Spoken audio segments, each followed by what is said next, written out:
Okay, you're listening to Hatari Radio, Hatari TV now, because we've changed. Now, I've just posted a link to a Pressify article on Napocho USA, which basically details the news that some professors at Thammasat University want lèse majesty law changed, amended. Now, I mention that because I think it's created a debate, although not much of a debate, which quite surprises me really. But as you may expect, both sides are against what's been proposed. On the one hand, you've got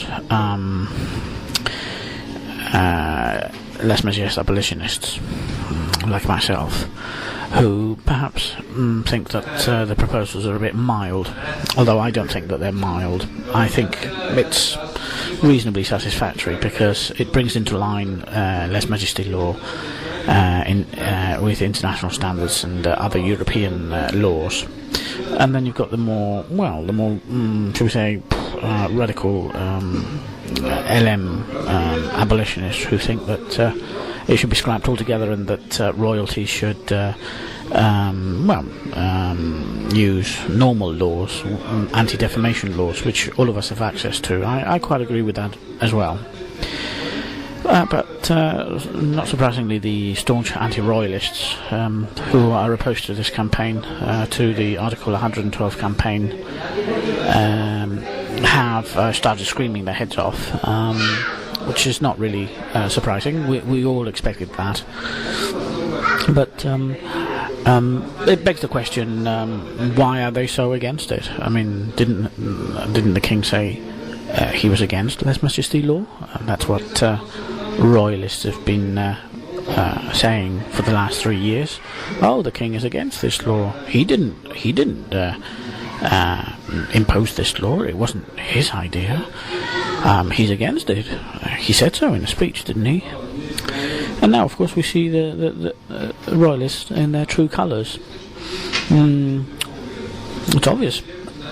It's obvious that the king is in favour of this law.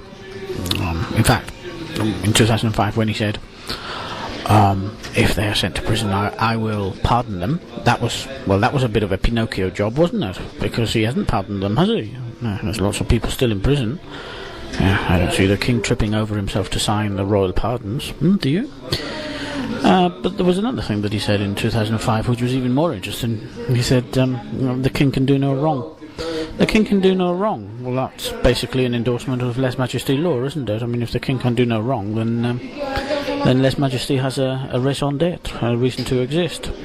So far from being against lèse majesty law, the King of Thailand, King Bhumibol Adulyadej, is actually very much in favour of it, which is probably the reason why royalists are screaming their heads off now that there's a campaign to scrap Article 112 of the Thailand's criminal code. Yeah, we knew you'd get caught. We knew we'd catch them out eventually. It doesn't surprise me at all that they're screaming their heads off. Good, let's abolish Article 112, and they can scream a bit more, silly royalists.